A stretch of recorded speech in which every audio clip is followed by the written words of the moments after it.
Hello, Appramada readers. This interview we're going to do today is in the series called Books Worth Reading, where someone talks about a book that they really recommend and they'd like us to read. And today I've got Advaya Chitta. Welcome, Advaya Chitta. Hello. And what is the book you want to recommend to us?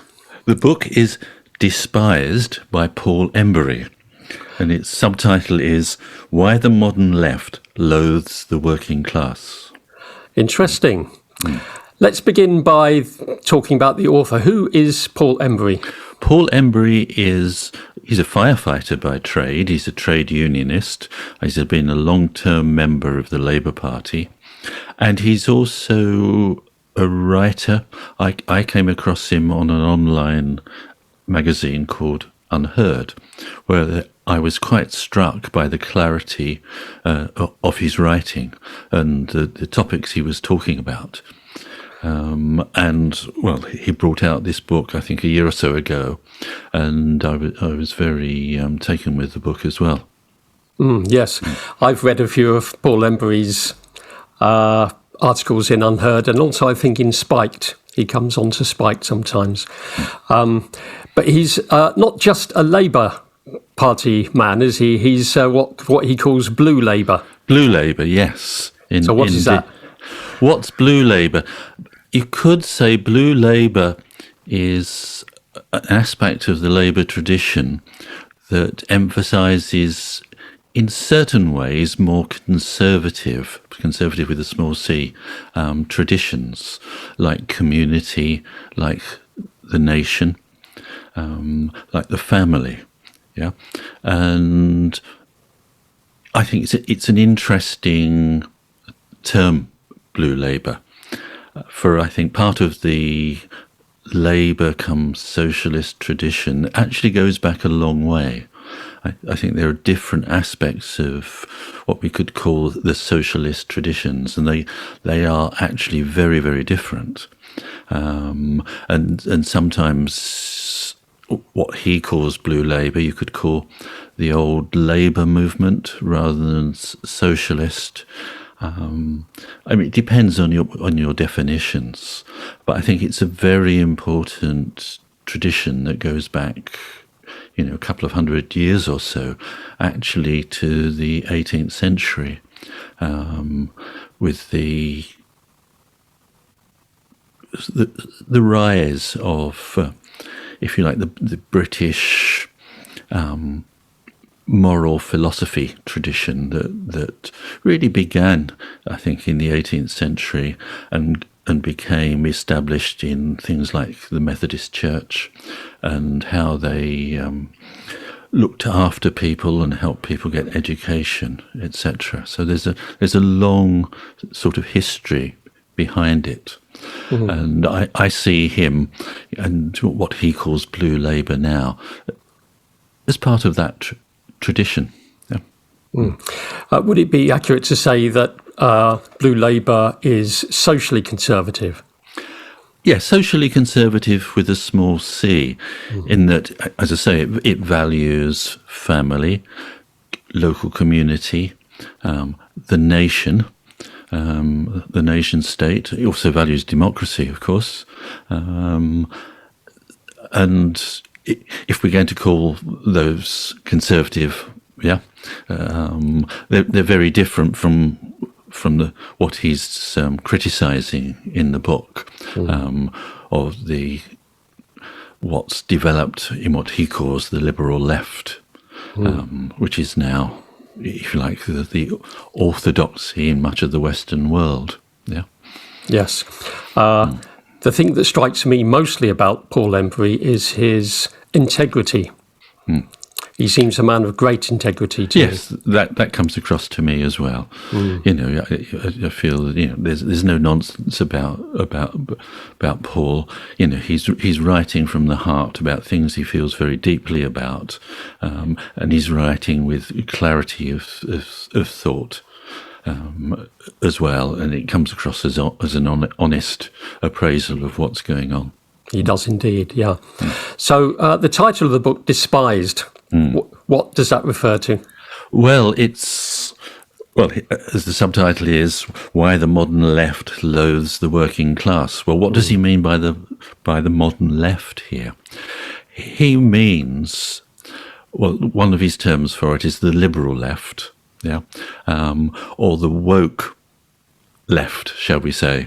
And he actually talks about one of his chapters is entitled "A New National Religion: Liberal Wokedom." Gosh. Yeah. Yeah.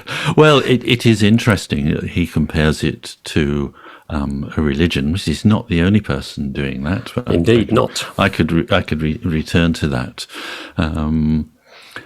But he's contrasting his, if you like, socialist Labour tradition that he's coming from, Blue Labour, contrasts it very much with that new, or that modern orthodoxy of identity politics, call it wokedom. It used to have the title, 20, 30 years or so ago, of political correctness.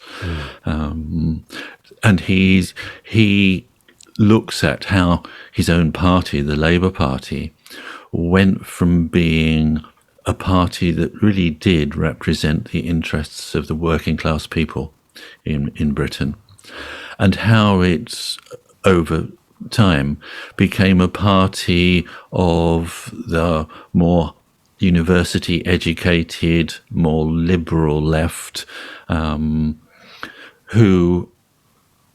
very much are into identity politics, and who's left the old class politics behind, really, replacing it with identity politics, and thereby actually no longer representing working class people.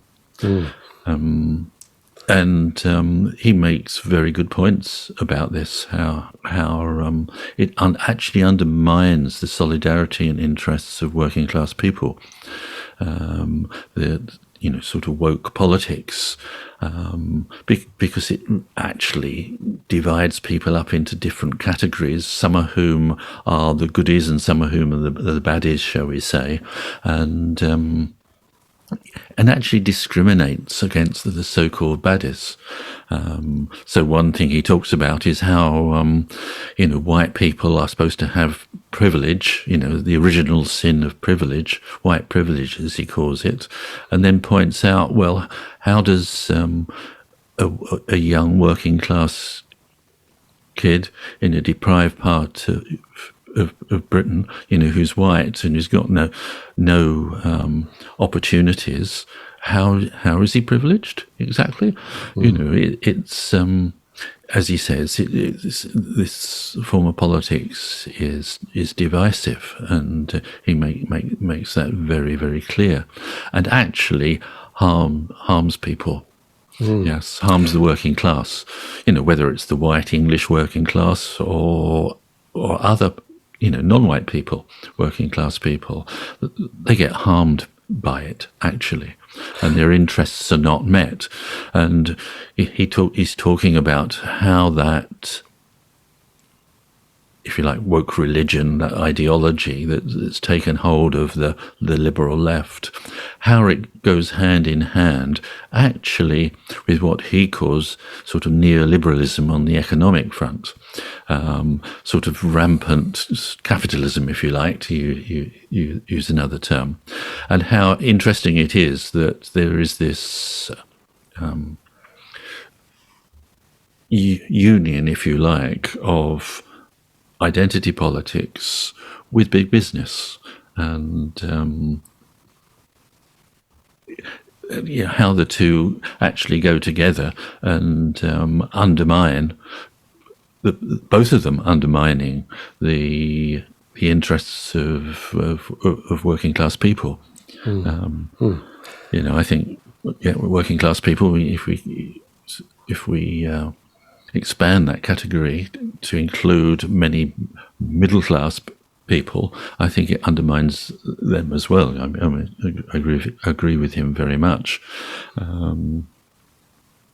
That there's this sort of, if you like, double assault on on ordinary people's values, their community, their livelihoods, coming from an interesting amalgamation of the one hand of something that seems to be the worst of capitalism, to use that phrase, with a form of politics that's identity politics, which actually, if we trace it back, it doesn't really come from the liberal left. It comes more from the far left. It's like a mutation of the old far left.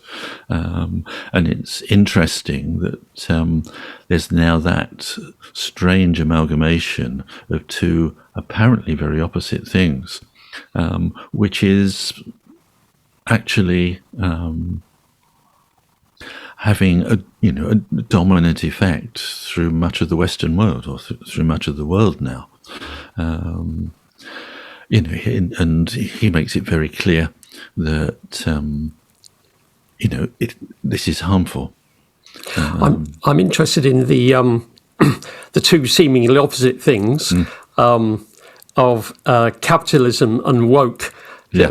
How does that work, according to Paul Embry, anyway? Well, I suppose he just describes it as actually that's what's happened. Yes, rather than particularly going into the why and the wherefore of how it's happened. Yes. I think you have to go into sort of other writers to understand how that's happened. My personal take on it is that the universities became places for the development of identity politics. Often elite universities in the West, particularly America, but also elsewhere. And they started, developing, if you like, sort of identity politics, 30 odd years or more ago. And it's gradually taken hold, and they've taught people, and people have learnt to look at the world in through the lens of identity politics, and they go out into the world and get jobs. So gradually, it's had more and more influence. And the irony is, it actually has influence in big business as well. I mean, there's another author that goes into this, Vivek Ramaswamy, an American CEO, who actually describes this amalgamation as a bit of an arranged marriage, he calls it. But nevertheless, it's happened. So what you're actually getting is, very wealthy and highly influential and powerful people and their associates are actually pushing a doctrine which originated really from the far left. Yeah, a sort of far left, a sort of new left that had given up on old Marxist type politics that emphasized the working class. They sort of gave up on that, emphasized other things as well, other forms of identity. Yeah. I mean, as I say, the real irony is that has had its arranged marriage, this amalgamation, with actually people who are very, very wealthy and powerful, who are now pushing it. The point also being that such people tend to, if you like, promote what can be called globalism, the idea that nation states are things of the past, that they're anachronistic, even somehow racist to think about a nation state, for example, and the important thing is to have a sort of world economy and a world that somehow, sort of has, in a certain way, a world government. That's the goal. Only it's called global governance rather than global government. And in a way, it's to a certain extent, it's been happening. If you like, the undermining of democratically elected governments in Western nations, as in Britain, by, if you like, a system of global governance of the rich and powerful, who also are promoting, amongst other things, identity politics, sort of the woke religion, and getting back to Paul Embery's book, he is documenting the effects of that on his local community. So I was just about to ask you, global governance. I know many people who think that's a very good idea, and on the face of it, it sounds good, like one world, one governance. So what's wrong with that? Well, it's completely undemocratic. Yes. Global governments comes from, what should we call them, the Davos set, the World Economic Forum and its attendees, who are the rich and powerful and also many, many politicians as well. And the point is, it is a way of subverting democracies, because the rich and powerful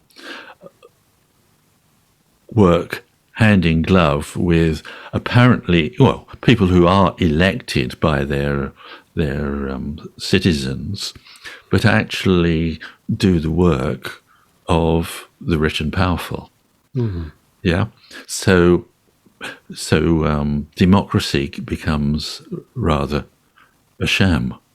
Yeah, things are elected, people are elected, but parties no longer really represent the people who are electing them.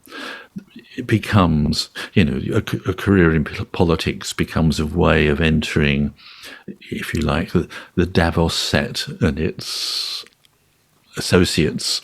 So you get a career making, actually making lots of money. You become a politician who ends up making millions, who's well in with the Davos crowd. One term for this sort of global governance and what's actually happening with it is it's called stakeholder capitalism. Yeah, that's the technical term. And supposedly it's capitalism which takes in the interests of all stakeholders. Which sounds quite good. Stakeholders being people on the receiving end of a business, or who are affected by the business in some way. So it sounds a good idea. In actual practice, it's about an amalgamation of very very powerful businesses and billionaire individuals, about their amalgamation with, if you like, an international business class, making decisions about how to do things, which then the governments in each country enact. But it's nothing to do with what the citizens want. It's not what the politicians were elected for. It's more like the local government is doing the wishes of, if you like, the globalists, to call them that, the sort of managerial elites around the world, and sort of ignoring the actual needs of ordinary people. Yeah. And this is the betrayal he mentions. Oh, yeah. Yeah. There's one thing about Paul Embry that I've seen him interviewed a couple of times, and he seems angry to me. Yeah. Well, I haven't seen him interviewed myself. I would understand the anger. I mean, he comes from a particular community in sort of Dagenham, in sort of East London, which he describes. You know, he grew up in it. He describes until about the year 2000-ish as, you know, a good local community where people knew each other. You know, very much community. And then, because of the huge scale of immigration that happened around that time, with huge numbers of people coming into Britain, and many of them settling, embarking in Dagenham, it completely undermined the community and its needs that was there.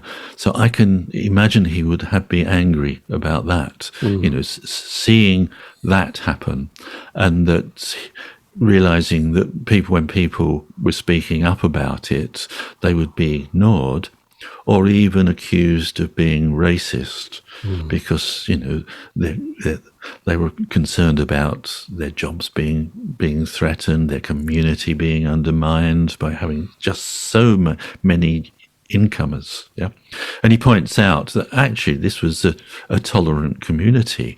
You know, it wasn't just a white community. You know, it wasn't racist. You know, actually, it was a mixture in the first place. But it's the sheer level of immigration into the area which did the damage. You know, it was too much. You know, far too quickly, with you know, undermining the wages of people in the area. You know, putting a higher demand for housing and services, etc., etc. And the people of Barking and Dagenham, like lots of other people like them, were not being listened to. And in fact, you know, even within the Labour Party themselves, they were being disparaged. You know, these sort of, you know, bigoted hoi polloi who didn't have have a legitimate argument. You know, it's according to the woke, when actually they had a very, very serious argument indeed that their community was being, you know, pulled apart. It's so easy for people like Paul Embry to be accused of racism because they're questioning the wisdom and the ethics of so much immigration. Indeed. Oh, indeed. Which is ironic because Paul Embry himself is married to a woman of Anglo-Indian descent. I didn't know that. Oh, yeah. Her father was an immigrant from India, you know, sort of working class family. You know, so, you know, as Paul Embry says, you know, but the people of Barking and Dagenham, you know, and they're not racists. And, you know, it was to some extent a mixed community. It wasn't just a white community. But it's the classic one, you know, if you argue at all against immigration of no matter what levels, then you must be racist. That's the classic thing, rather than. No, actually, it is important to have a sense of community, and you belong to a community, and it's important that that's not pulled apart in various ways, undermined in various ways. And one of the ways it can be undermined is through sort of massive immigration into it. Yeah. So is that the main thrust of the book, what you've just been explaining to us? That's part of it, the sort of immigration. But of course, there are, you know, other effects of globalization. Globalization undermines working people's ability to earn money, because the globalists can simply, well, they can do two things. They can take the work elsewhere, employing people in another country who can be employed for much less. But of course, another way of undermining, you know, reducing labour costs is to have immigrants into a more wealthier country, but immigrants who are willing to work for less. Yeah. Arbitrage, I think, is the term. Gosh.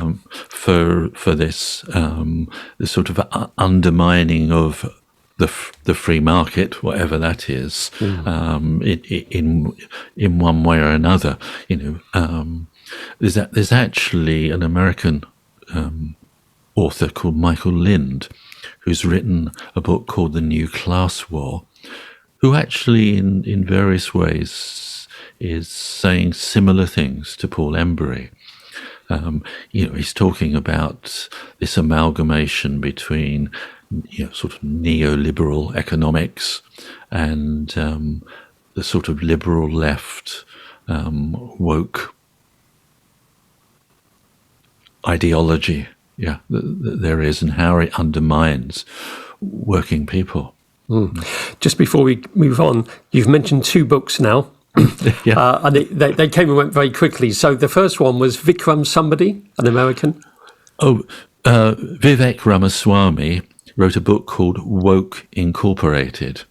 Good. Yeah. Okay. So that's how big business in America and elsewhere is very much proponent of identity politics. Yeah.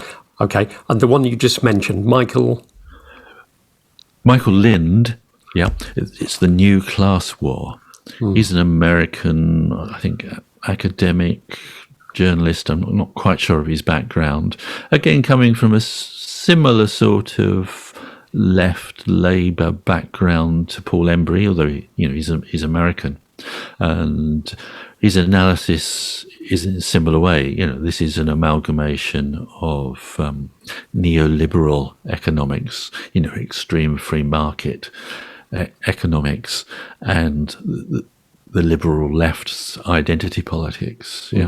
And it undermines the working class. Yes. Let's get back to Paul Embry and his book. I've got an idea now what he means by despised and betrayed by the elite. Oh, yeah. So are there any other areas you'd like to talk about? Well, what he does do is make a case for the nation state, which I think is very interesting. That and I mentioned Michael Lind. He's doing that as well. It's making a case for the nation state. People have a sense of community to which they belong and contribute, in which their views are taken seriously and enacted upon, sort of politically, through a democratic process. And the importance of that, If you don't have democratic nation states, well, then you have the very rich and powerful running riot. That's how I would put it. Global governments means actual global dictatorship. And I think it's a very important concept to understand, if you like. I would call it a healthy idea of a nation state, a democratic nation state, as opposed to, some bigoted ethnic nationalism, and countries just pitched against each other. If you like, having a healthy body politic rooted in place, and rooted in the community of people that live in that place. I think actually very important. It's not it can't just be that. It's like the nation state should be made up of, if you like, communities and organizations on a sort of smaller level, which actually reflect and embody the cooperative endeavours of people. And it's very important to have those sort of smaller units like trade unions, friendly societies, churches, whatever, Yeah, it's very important to have those smaller organizations, or whatever you like to call them, in which people can collectively come together, cooperate. Yeah, and it's those that also make up the nation state. It's not just people, elect, a parliament, with members of parliament who belong to parties. It's much more than that. There are actually really existing and effective local organizations in which people are participating and in which their views are being heard and enacted. Yeah. And I think I think there's an irony to this idea of the nation state, because I think it came originally, as far as I can remember, from Adam Smith, who was the one originally coming up with the idea of the free market. Yeah, what we have now is those that are advocating the free market are actually undermining nation states. Yeah, I think. Yeah, when one looks actually at what these things mean, things like free market, capitalism, and such like, they're actually rather problematic concepts which can mean lots of different things and be used by people in different ways. You're reminding me of a book that I'm sure you've read. When we were both young men, there was a book that came out that our teacher, Sangharakshita, recommended we all read.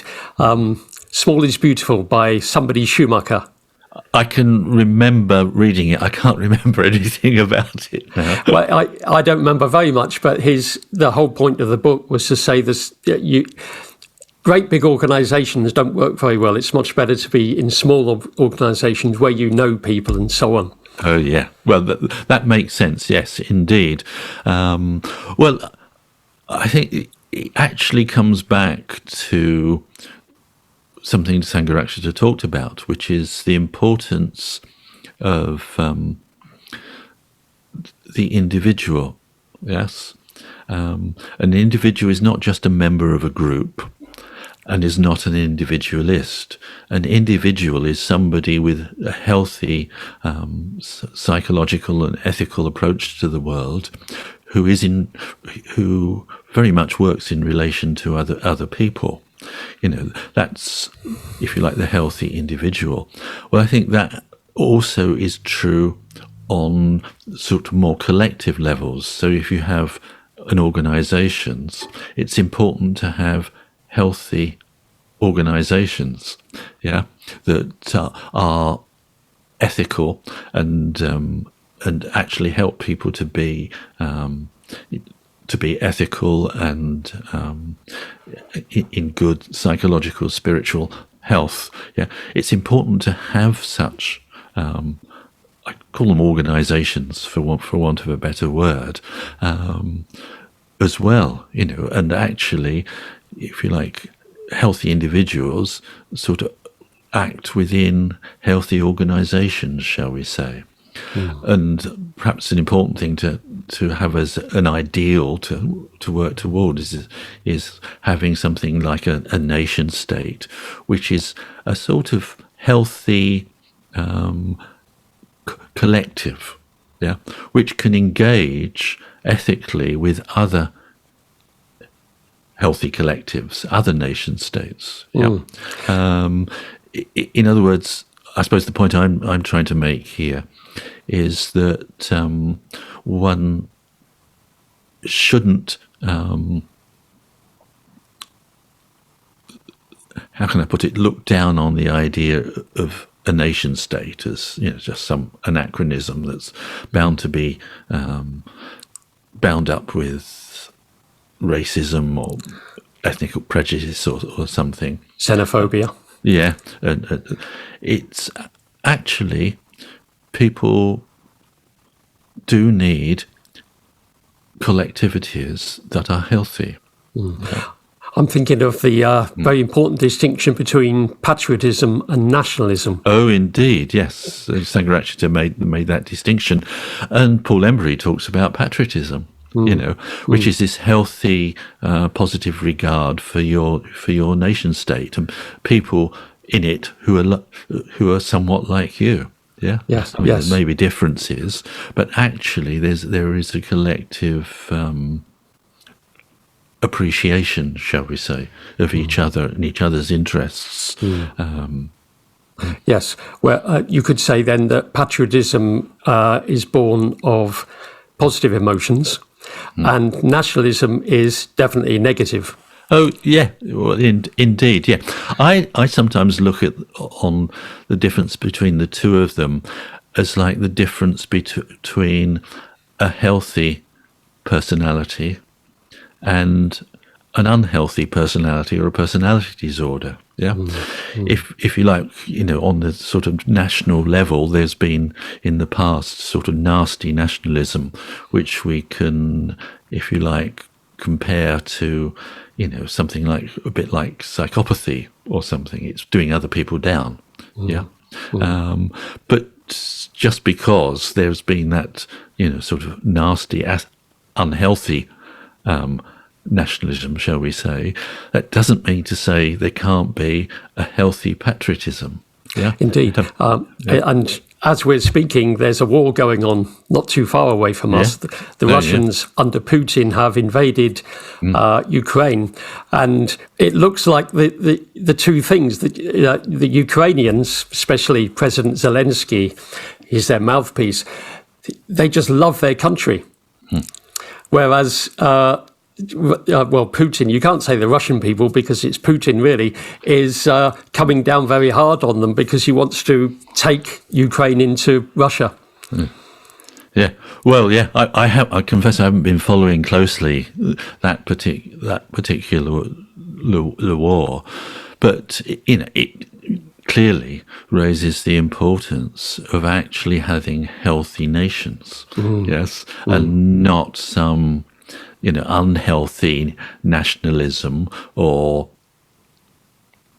perhaps something that's sort of, other than that, sort of an unhealthy internationalism. I do wonder whether that's still there in the sort of psyche of Putin, the old communist international ideas, as well, I mean, I think the situation in Ukraine is complex because there are issues to do with Russia feeling threatened by NATO, etc., and Ukraine's being how much Ukraine's involved with that. So I think it's actually a complex issue, but in a way, it's an example of. The sort of, what should we call it? Let's call it unhealthy nationalism, rather than healthy patriotism, at least on one side of it. Yes. I can't really speak for Russia, but what comes across very strongly from President Zelensky and some of the other people who have been on the telly from Ukraine, it really seems like they love their country in a very positive way. Right. Well, I think it is an important thing to do. Yes, I mean, it is interesting as a Buddhist to say this because, in a certain way, being Buddhist is to go beyond particular groups and distinctions. Yes. And perhaps some people will conclude from that. Well, to be a Buddhist, therefore, you've got to be completely internationalist, having no borders, no boundaries between self and other. But I think, well, do human cultures work like that at all? Or actually, do you need, just like healthy personalities on the individual level, you need healthy national groups, shall we say, on the collective level? Yeah, and I think that actually is very important. You need healthy collectivities, which are in some ways self-determining. It's not controlled from above. I think there's, another aspect to all this is control from above versus people being able to make their own decisions and do what they think is right. Yeah. Yes. The phrase "the Great Reset" comes to mind. I don't know much about the Great Reset, but I think it's something to do with globalism, is it not? Oh yes, it's the World Economic Forum. It is basically, everybody having forced on them, a new system of, global governance, unelected global governance, basically, where we do what we're told. Yeah. I mean, I have a very low opinion of the World Economic Forum and the globalists, because it really is about control from above. Yeah, not democracy at all. That's partly associated with sort of development of what we can call managerialism, where the managers are in control and set targets for those below them to do what they should do. Yeah, rather than leaving decision making to be where it should be. Sort of lower down the hierarchy, shall we say? I think that's if you like, a rather dangerous situation has been developing in the world, with global governance.